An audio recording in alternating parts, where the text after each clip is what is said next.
감사하라. 아멘. 한 주간 삶에서 하나님의 나라를 위해 분투하신 우리 성문교회 성도 여러분, 한 주간 참 수고 많으셨습니다. 이 시간 우리 아버지 하나님이 주시는 위로와 평안이 가득한 시간 되시기를 주님의 이름으로 축복드립니다.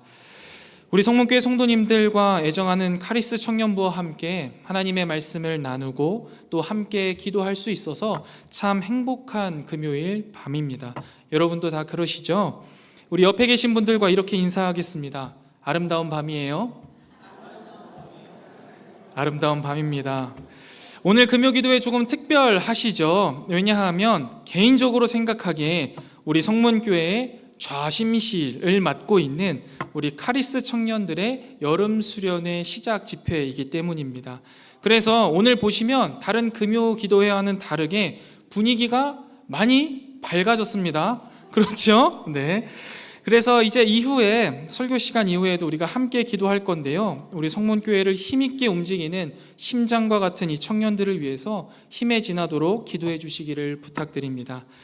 특별히 이번 여름 청년부 카리스 수련회 주제가요, 말씀을 읽다, 서로를 잇다입니다. 특별히 오늘은 수련회 첫날로서 말씀을 읽는 것이 하나님과 나를 잇고, 말씀을 읽는 것이 나와 공동체를 잇고, 말씀을 읽는 것이 나와 세상을 잇는다라는 주제로 말씀이 하나님과 나와 세상, 우리를 잇는다라는 말씀을 전하고자 합니다. 자, 함께 따라하겠습니다. 말씀을 읽어야 하나님과 이어집니다. 말씀을 읽어야 공동체가 이어집니다. 말씀을 읽어야 세상과 이어집니다. 자, 오늘 이 세 가지 주제를 가지고 있는 본문을 함께 살펴볼 건데요. 오늘 본문 말씀이 기록되어 있는 골로새서는요, 사도 바울이 골로새 도시에 있는 성도들에게 쓴 편지입니다. 골로새 도시는 로마의 아시아주 서쪽 부르기아 지역에 리쿠스 계곡이 있는 곳에 위치해 있었습니다. 근처에 우리가 잘 알고 있는 라오디게아와 히에라볼리가 있었습니다. 골로새 도시는요, 잘 사는 도시였어요. 염색양모와 직물로 유명했고요. 인구의 대부분은 비유대인들이었습니다. 이방인들이었던 거죠. 유대인들은 매우 소수로 알려져 있습니다. 그렇기 때문에요, 아마 골로새 교회 교인들도 대부분이 이방인들이었을 것으로 추정됩니다. 이들이 복음을 영접하게 된 것은 바울이 에베소 사역을 할 때요, 에바브라에게 의해서 복음을 듣게 되었습니다. 그런데 이 골로새 도시에 있는 이 골로새 교인들은요, 바울의 첫 인사를 보면은요, 예수님에 대한 믿음과 성도들을 향한 사랑과 복음 안에 있는 소망을 기대하며 살고 있는 매우 신앙생활을 잘하고 있는 성도들이었습니다. 그렇다면 바울은 왜 이렇게 신앙생활을 잘하고 있는 골로새 교인들에게 편지를 했느냐? 바울이 많은 교회를 세우고 사역을 오랫동안 하다 보니까 이렇게 믿음과 소망과 사랑 안에서 잘 성장하는 교회들도 거짓 교사들이 판을 치기 시작하면 이 믿음이 변질되고 그 다음에 하나님의 복음에 바로 서지 못하는 경우가 많이 있었던 거예요. 그래서 이것을 예방해야겠다, 고린도 교회는 그렇게 넘어지게 하면 안 되겠다 하는 차원에서 이 골로새서를 쓰게 된 것입니다. 그러면서 바울은 이 골로새서를 통해서 복음 안에 있는 진리를 통해 하나님을 아는 지식이 삶의 열매로 드러나는 것이 교회의 목적이다. 그리고 이 복음 안에 있는 진리를 잘 붙잡는 것이 신자의 구원, 그리고 삶의 기초가 된다. 이것을 놓치지 않아야지 거짓 선지자들의 이야기들에 속지 않을 수 있다라고 말하고 있어요. 성경에 있는 단어들을 그대로 가져오느냐고 좀 거창하게 말했지만 좀 쉽게 이야기하자면 하나님의 말씀이 성경을 아는 것과 그 성경 말씀대로 사는 것이 곧 교회의 목적이다. 그렇기 때문에 너희들 성경 잘 알아야 한다. 그래야 신자의 구원관이 흔들리지 않으며 거짓 교사들에게 현혹되지 않을 수 있다라고 이야기하는 거예요. 그래서 오늘 본문 말씀에 보시면 너희 안에 그리스도의 말씀을 충만하게 해라 라고 이야기하고 있는 것이죠. 이렇듯 골로새서는요, 말씀에 근거해서 신자의 바른 삶을 권면합니다. 그런데 이렇게 권면할 때 구체적으로 두 가지 전제를 바탕에 두고선 권면을 하는데, 첫 번째는 신자의 이중 정체성이에요. 우리 신자들이 구원받기 이전에 하나님을 반역하는 어둠의 영역에서 자기만을 중심으로 하는 죄의 삶을 살아가잖아요. 그런데 이후 예수님을 믿게 되면 어떻게 됩니까? 죄 사함을 받습니다. 어둠의 영역에서 빛으로 옮김을 받아요. 그렇게 새 언약의 백성이 되었지만 이미와 아직의 과도기를 살아가고 있다라는 사실을 전제하고선 이야기하는 거예요. 그리고 두 번째, 삶의 관계성을 전제하고 이야기합니다. 이 부분이 오늘 설교를 통해서 우리가 집중해서 살펴볼 부분인데요. 사람은요, 구원받기 이전이나 구원받은 이후나 모두 다 관계 안에서만 존재할 수 있어요.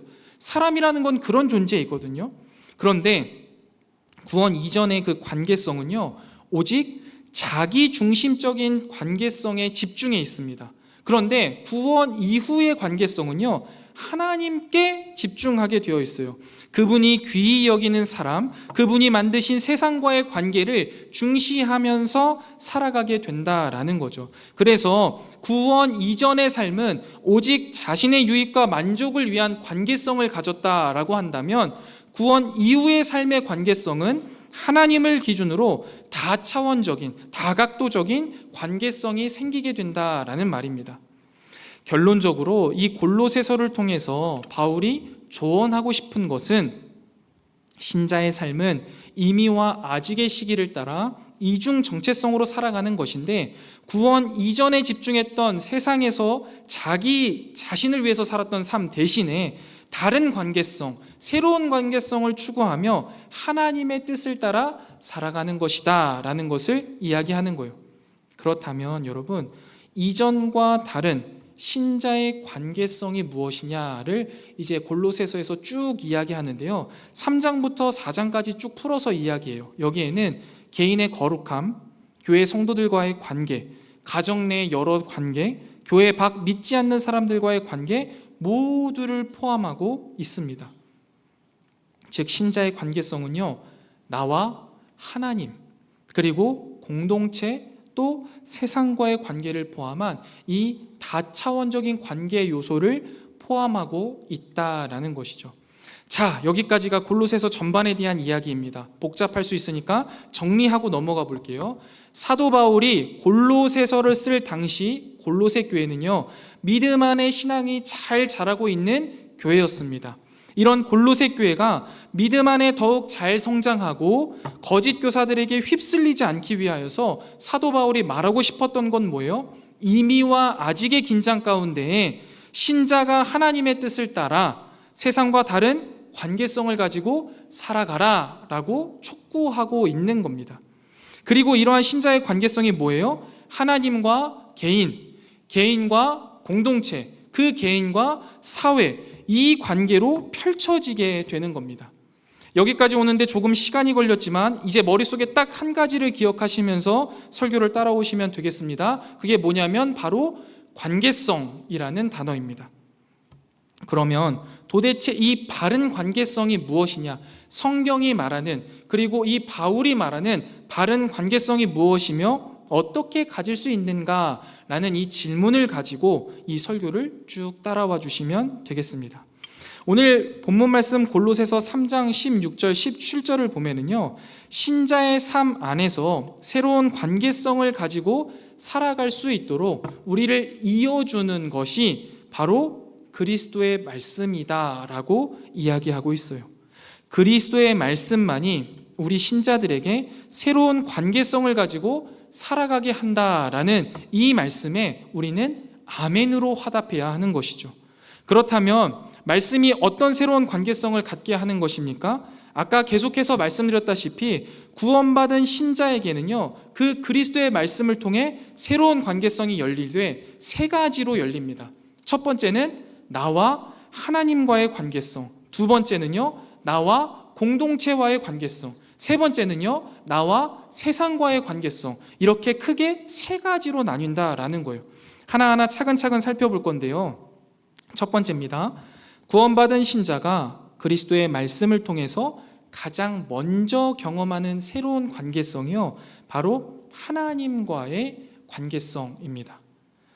하나님의 구원을 선불로 받지 못한 사람들에게는요, 자기 자신으로 시작되는 자기 자신과 타인과의 관계, 자기 자신과 세상과의 관계가 사실 그들에게는 전부예요. 모든 세상이요, 자기 자신을 기준으로 돌아간다는 것이죠. 그래서 이들은 무슨 생각을 가지고 살아갑니까? 어떻게 하면 내가 행복하게 살 수 있을까? 어떻게 하면 내가 이 세상의 중심으로서 살아갈 수 있을까? 라는 것을 생각하며 살아가기 마련이에요. 그런데 구원받은 신자가 가장 먼저 경험하는 새로운 관계성인 하나님과 나와의 관계성은요, 나를 객관적으로 보게 해줍니다. 내가 전부이고 내가 행복한 것이 내 삶의 목적이 아니라 나는 하나님의 나라와의 그 큰 역사의 아주 일부분이며 하나님만이 선하시고 내가 그 하나님의 선하심을 이루어갈 때 가장 행복한 존재라는 사실을 깨닫게 한다라는 것이죠. 이러한 하나님과 나의 관계성의 개념을 이해하고 살아가는 사람들을 우리가 신자 혹은 그리스도인이라고 이야기하는 거예요. 내 뜻대로 내 멋대로 살아가는 사람을요, 우리는 신자라거나 그리스도인이라고 부르지 않아요. 그런데 여기에서 이렇게 하나님과 나와의 관계를 이어주는 역할을 뭐가 한다고요? 하나님 말씀이 한다라는 거예요. 여러분, 되게 당연한 이야기죠. 그런데 사실 그렇지 않은 경우가요, 많이 있어 왔고 지금도 있습니다. 대표적으로 역사에 등장하는 예부터 한번 들어볼게요. 초대교회를 어지럽혔던 신비주의나 율법주의와 같은 이단들이요, 바로 하나님과 나의 관계성을요, 말씀이 있는다라고 생각하지 않았습니다. 신비주의는요, 신비로운 체험이 나와 하나님과의 관계를 이어준다라고 생각했던 거예요. 그래서 그들은 자꾸만 그 신비로운 체험을 통해 나와 하나님과의 관계를 확인하고 싶었고 거기에 빠져들어갔던 거예요. 율법주의자들은 어떻습니까? 내가 율법을 준수하는 것이 하나님과 나와의 관계를 확인시켜주는 방법이라고 생각했던 거예요. 그래서 율법을 끊임없이 준수하면 준수할수록 나와 하나님과의 관계는 가까워진다라고 이야기했던 것이죠. 이러한 것들을 우리가 뭐라고 이야기해요? 이단이라고 이야기합니다. 그런데요, 놀랍게도요, 이런 이단과 같은 모습으로 이 시대를 살아가고 있는 그리스도인들이 있다라는 거예요. 여러분, 옆에 계신 분들에게 한번 여쭤보실래요? 당신은 하나님과 말씀으로 이어져 있으십니까? 라는 질문을 한번 던져보세요. 그러면 다들 고개를 끄덕끄덕 하실 겁니다. 할 수밖에 없는 상황이에요. 해야만 하는 거죠. 그런데 이렇게 대답하고 나서는 이제 질문하지 않을 겁니다. 스스로에게 여쭤보시는 겁니다. 그렇다면 내가 믿는 하나님은 어떤 하나님입니까? 를 내 스스로에게 한번 질문을 던져보세요. 그리고 답을 한번 머릿속에 떠올려 보세요. 내가 믿는 하나님은 어떤 하나님이십니까? 대답하셨습니까? 그렇다면 왜 그렇게 생각했냐라고 내 자신에게 다시 한번 물어봐 보세요. 나는 이런 하나님이라고 생각해. 근데 왜 그렇게 생각하십니까? 과연 내가 생각하는 하나님이, 내가 믿는 하나님이 어떠한 분이신지를 말씀을 통해서 이야기하실 수 있습니까? 말씀을 통해서 배웠고 삶으로 경험한 것인지, 아니면 그저 내 마음이 원하는 하나님이거나 내 머릿속으로 상상한 하나님을 내가 이야기하고 있는 것이 아닌지 생각해 보세요. 종종 하나님과 말씀으로 이어져 있는 게 아니라요, 하나님을 향한 내 마음이나 하나님을 향한 내 생각으로 하나님과 이어진다라고 생각하는 경우가 종종 있는 것 같아요. 그래서 여러분, 우리는 하나님이 나를 구원하셨다라는 이 놀라운 구원의 확신, 하나님이 나와 관계가 있으시다, 그 하나님이 나를 구원하셨다라는 이 놀라운 구원의 확신을요, 그저 초단위로 변하고 있는 나의 마음의 확신만으로 확인해야 한다라고 생각해요. 야, 믿음은 마음의 확신이야 라고 이야기하는 게 대표적인 것이죠. 그런데 이런 경향성은요, 어떤 맹점을 가지고 있습니까? 그래서 당신은 구원받았습니까? 라는 질문을 딱 받으면요, 마음이 어떻게 되나요? 쿵 떨어지는 거예요. 분명히 아까 전까지는 믿어졌는데 지금은 내 마음이 믿지 못하고 있거든요. 분명히 좀 전까지는 확신이 있었는데 지금은 아니거든요. 왜냐하면 우리의 마음은 초단위로 바뀌어요. 우리의 생각은요, 끊임없이 바뀐단 말이에요. 그런데요, 여러분, 우리의 마음의 확신과 더불어서요, 누구든지 주의 이름을 부르는 자는 구원을 얻으리라 라는 이 하나님의 말씀에 대한 확신이 우리 가운데 있다면, 이 하나님의 말씀이 하나님과 나와의 관계를 이어준다라는 믿음이 우리 가운데 있다면, 우리와 하나님과의 관계성은요, 결코 흔들리지 않을 겁니다. 그런데 문제는요, 뭐예요? 우리의 게으른 본성이에요. 말씀을 읽는 것을요, 귀찮아합니다. 말씀을 암송하는 것 부담스러워해요. 대신에 그냥 설교를 듣고 신앙서적을 읽는 거, 아니면 인터넷이나 유튜브에 떠돌아다니는 영상이나 짧은 신앙 간증들을 편하게 느껴요. 여러분들을 이야기하는 게 아니에요. 제 이야기를 하는 겁니다. 저도 매일 말씀 묵상을 나누기 위해서 성경을 읽어내는데, 성경을 읽어내는 것이요, 정말 힘이 들어요. 매일같이 하고 지금 8년째 하고 있어서 인이 백일 법도 안 돼요. 그렇지 않다라는 거예요. 그런데 여러분, 설교, 신앙서적, 유튜브 영상, 간증과 같은 것들이요, 과연 하나님과 나와의 관계를 확실하게 이어줄 수 있는 겁니까? 물론 신앙에 도움이 될 수는 있어요. 그러나 오직 말씀만이 나와 하나님을 든든히 이어준다라는 이 사실을요, 우린 다시 한번 확신하고 확인해야 합니다. 그리고 말씀을 읽는 일에 우리는 최선을 다해야만 하는 사람들이에요. 귀찮아서 안 할 수 있는 일이 아니라는 거예요. 그렇기 때문에 다시 한번 말씀을 읽는 일에 더욱 힘을 다하시는 우리 카리스 공동체와 성문교회 여러분들 되시기를 주님의 이름으로 축원드립니다. 다시 한번 분명히 기억하셔야 돼요. 여러분, 말씀을 읽는 것은요, 하나님과 나를요, 잇는 작업이에요. 말씀을 읽지 않으면서 나와 하나님이 이어진다라고 생각하는 거, 내 마음속에 뭔가의 확신, 내 생각 속에 뭔가의 지식이요, 하나님과 우리를 연결시켜주는 게 아니라는 거예요. 성문교회 성도 여러분, 그리고 애정하는 카리스 여러분, 오직 이 말씀을 통해 하나님과 여러분의 관계가 이어지시기를 축원드립니다. 말씀을 읽는 것은요, 하나님과 나와의 관계성을 바르게 가져갈 수 있는요, 유일한 방법이에요. 유일한 방법. 말씀을 읽음으로써 하나님과의 깊은 관계를 유지하며 하나님과 행복한 삶을 누리는 저와 여러분들 되시기를 주님의 이름으로 축원드립니다. 다음으로요, 여러분, 말씀을 읽음으로써요, 나와 타인이요, 이어지는 경험을 하게 됩니다. 이게 새로운 관계예요. 이 세상의 관점으로요, 나를 중심으로 타인을 보고 나를 중심으로 다른 공동체나 집단을 보게 되면요, 무슨 생각을 합니까? 내가 이 사람과 이 공동체를 통해서 얻을 수 있는 게 뭘까? 그걸 고민하는 거예요. 사람과의 관계를 통해서 내가 무슨 이익을 얻을 수 있지? 이 사람을 통해서 지식을 얻을 수 있나? 즐거움을 얻을 수 있나? 도움을 얻을 수 있나? 라는 것을 보면서 관계를 갖는다라는 거예요. 그런데요, 하나님 관점으로, 말씀을 통해서 하나님 관점으로 타인을 바라보고 말씀을 기준으로 공동체를 바라보게 되면요, 생각이 바뀌어요. 관계성이 바뀌었기 때문에요. 내가 어떻게 하면 이 사람에게 하나님의 영광을 보여줄 수 있을까? 어떻게 하면 우리 공동체 안에 하나님의 말씀이 풍성하게 거하게 할 수 있을까를 고민하게 한다라는 것이죠. 그런데 여러분, 우리 이 시간 한번 곰곰이 생각해 봅시다. 우리가 지금까지 월요일부터 금요일까지 수많은 사람들과 관계하면서 살아왔을 겁니다. 과연 그 많은 사람들과 나를 이어주는 매개체는 무엇이었습니까? 돈이었습니까?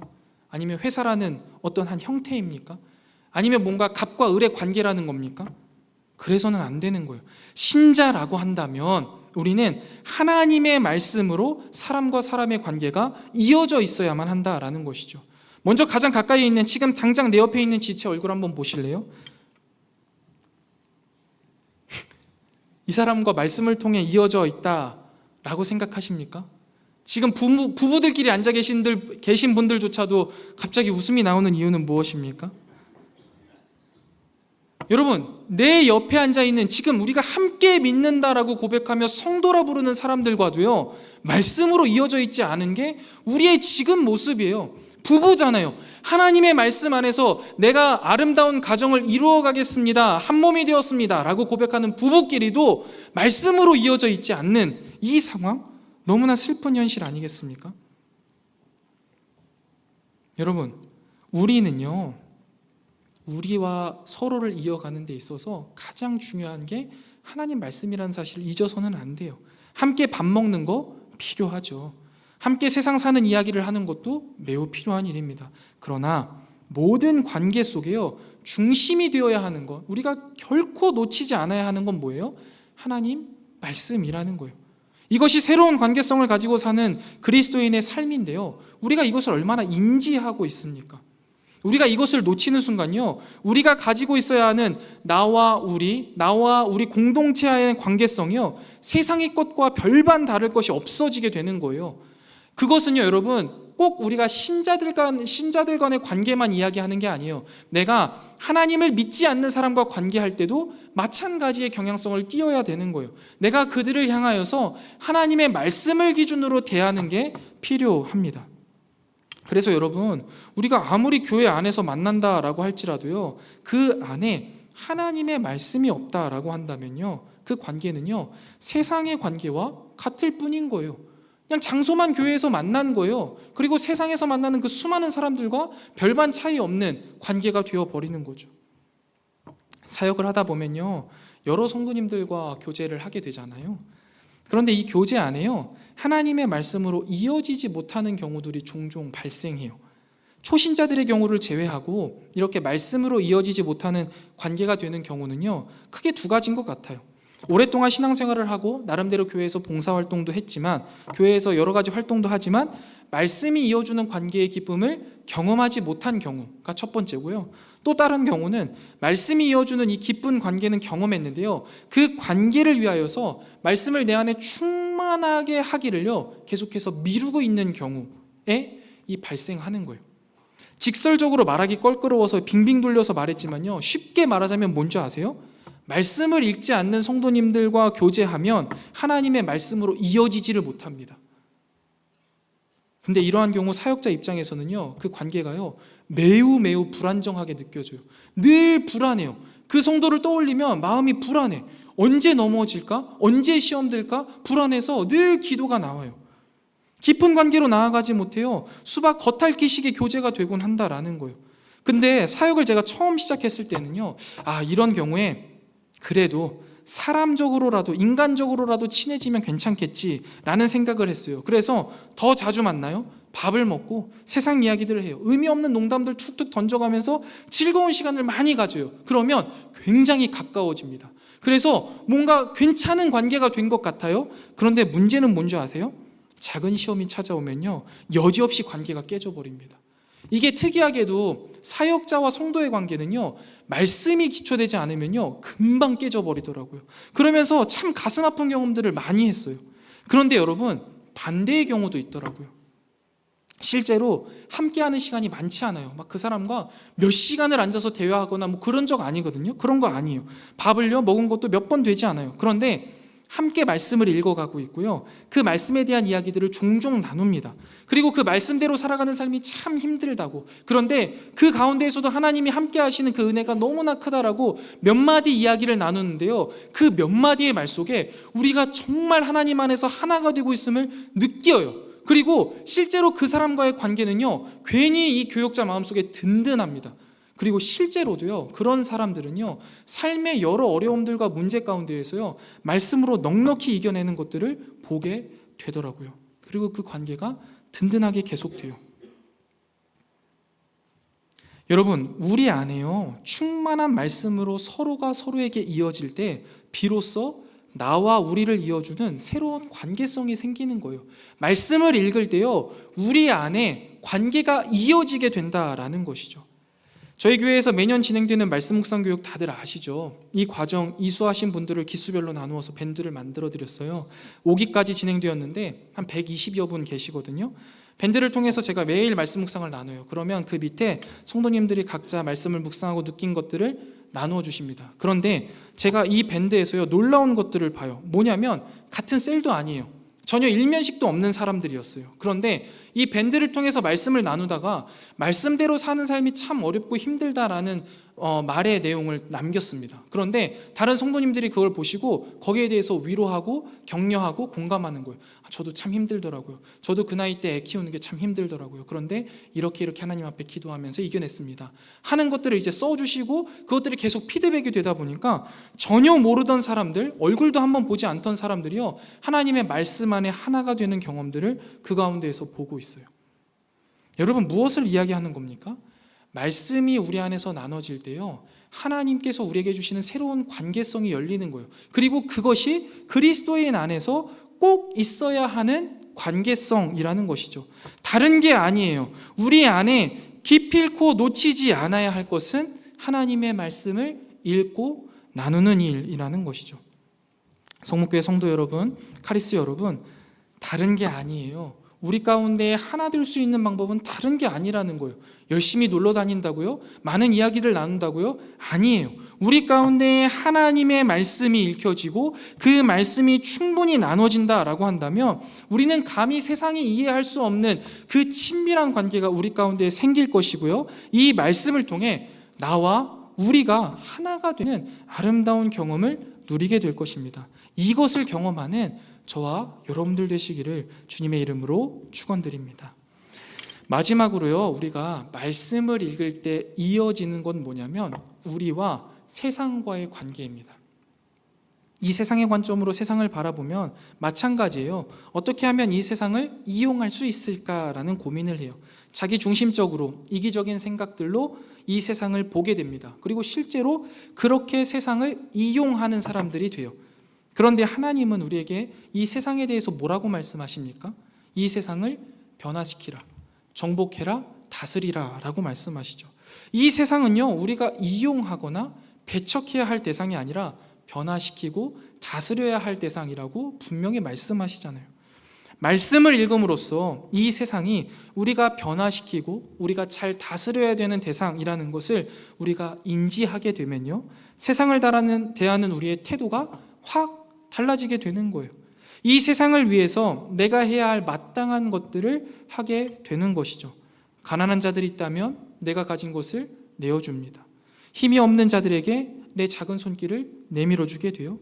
하나님이 주신 자연을요, 아름답게 다스리기 위하여서 우리가 좋은 것들을 남겨줍니다. 하나님이 우리에게 원하시는 바를 행하는 자들이 된다라는 거예요. 그리고 이것을 통해서 이 세상이 변화되고 하나님의 나라가 그곳 가운데 임하게 되는 것이죠. 그런데 여러분 곰곰이 한번 생각해 보세요. 우리는 세상과의 관계는요, 크게 생각하지 않고 살아갑니다. 나와 하나님과의 관계 혹은 나와 우리 신앙 공동체와의 관계는요, 사실 매우 많이 신경 쓰고 관심을 갖는 반면에 세상과의 관계는 나 몰라라 하는 경우들 혹은 이 세상을 단호하게 배척하는 경우들도 보곤 합니다. 이것의 원인은 무엇이라고 생각하세요? 다른 게 아니에요. 말씀을 제대로 읽지 않기 때문입니다. 그래서 나와 세상과의 관계를요, 바르게 이해하지 못하고 이어나가지 못하는 것이죠.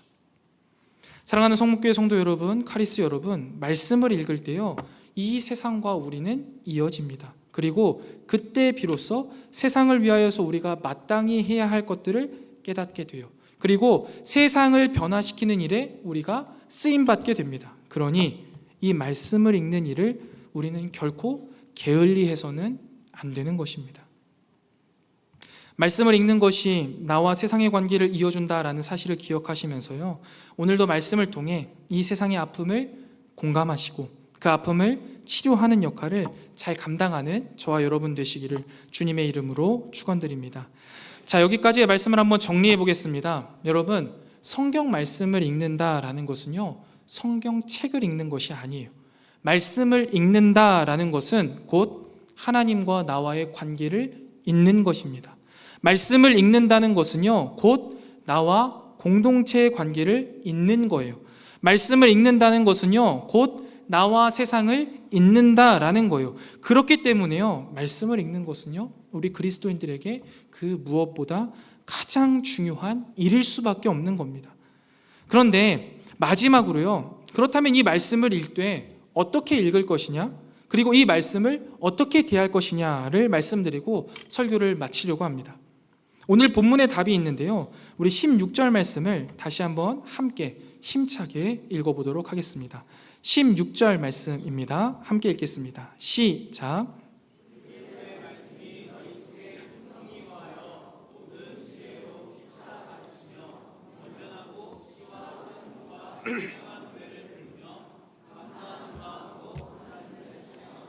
아멘. 말씀을 읽어야 되는데 어떻게 읽어야 되느냐 하면요, 우리가 함께 읽어야 합니다. 함께 읽어야지만 말씀은 힘이 있는 거예요. 16절 말씀에 보면 너희 속에 피차라는 단어들을 통해서요, 말씀의 공동체성을 강조하고 있어요. 말씀은 혼자 읽고 또 같이 읽어야 되는 거예요. 내가 말씀을 읽는 것은요, 나 혼자 말씀을 읽는 게 아니라는 거예요. 앞서 말씀드린 대로 말씀을 읽으면서 나와 하나님과의 관계가 생깁니다. 나와 우리와의 관계가 생겨요. 그리고 세상과의 관계가 생깁니다. 그래서요, 말씀을 읽을 때 주님이 주신 그 말씀이 내 안에 풍성히 거하게 되고요, 내 안에 거한 그 풍성한 말씀이 우리 안에 거하게 됩니다. 우리 안에 풍성한 말씀이 이 세상에 거하게 됨으로써 나 혼자 말씀을 읽는 것 같지만 우리 모두가 읽는 것이고, 그 말씀을 통해 나와 우리, 이 세상이 변하게 되는 놀라운 역사가 여기에서 일어나는 겁니다. 그러니 이 시간 말씀을 읽는 일을 멈추신 분들이 계시다면 다시 한번 하나님 말씀 앞으로 나오시기를요, 강권드립니다. 내가 말씀 앞에 나오지 않는 것은요, 여러분, 더 이상 개인의 문제가 아니라는 것을 아셔야 돼요. 나 하나 말씀 읽지 않는 게 아니라는 거예요. 그 문제는 우리의 문제예요. 그리고 그 문제는 이 세상의 문제인 거예요. 여전히 우리 공동체 안에서 하나님의 임재가 누려지지 않고 여전히 이 사회에 가슴 아픈 일들이 끊이지 않는 것은요, 아직 내가 말씀을 제대로 읽지 않고 그 말씀이 이어주시는 은혜를 제대로 누리지 못하기 때문이라는 거예요.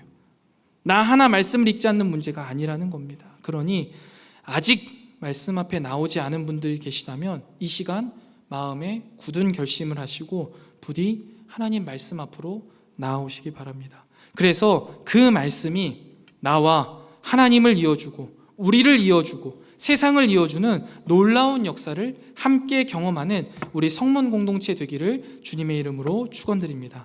말씀을 마무리하겠습니다. 오늘 본문 말씀에 있는 풍성히라는 단어는요, 프로시오스라는 헬라어 단어입니다. 이 단어는요, 풍성히, 후히, 넉넉히라는 의미를 가진 단어인데요, 특별히 그 의미는요, 식별할 수 있는 독특한 방식으로 엄청난 물질을 소유한 것을 의미할 때 사용되어지는 단어예요. 즉 엄청나게 누가 봐도 우와 대박 엄청 많네 라는 게 보여질 정도의 양이라는 거예요. 골로새서 본문에서는요, 그와 같은 의미로 이 풍성이라는 단어가 쓰인 거예요. 그러니까 그리스도의 말씀이 너희 속에 그냥 되게 많네 이 정도가 아니에요. 누가 보기에도 우와 엄청 많다, 어떻게 저렇게 많을 수가 있지? 라는 모습을 말하는 거예요.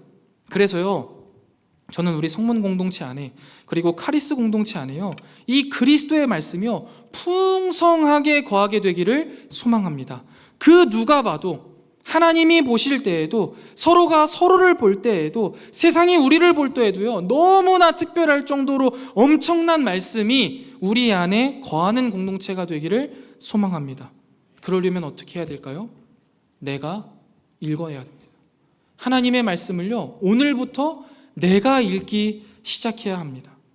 큰 건물이 아니에요. 많은 재정이 아니에요. 많은 교인 수가 아니라 말씀이 풍성한 공동체가 교회의 목적이 되어야 합니다. 그래서 그 말씀이 이어주시는 하나님과의 관계, 공동체와의 관계, 세상과의 관계가 끈끈이 연결되어서 서로가 서로의 모습 속에 하나님이 보이고 하나님의 나라가 이 성문 공동체 안에 또 이 세상 가운데 드러나는 놀라운 역사가 우리 가운데, 우리 성문 공동체 안에, 카리스 공동체 안에 이루어지기를 주님의 이름으로 축원드립니다.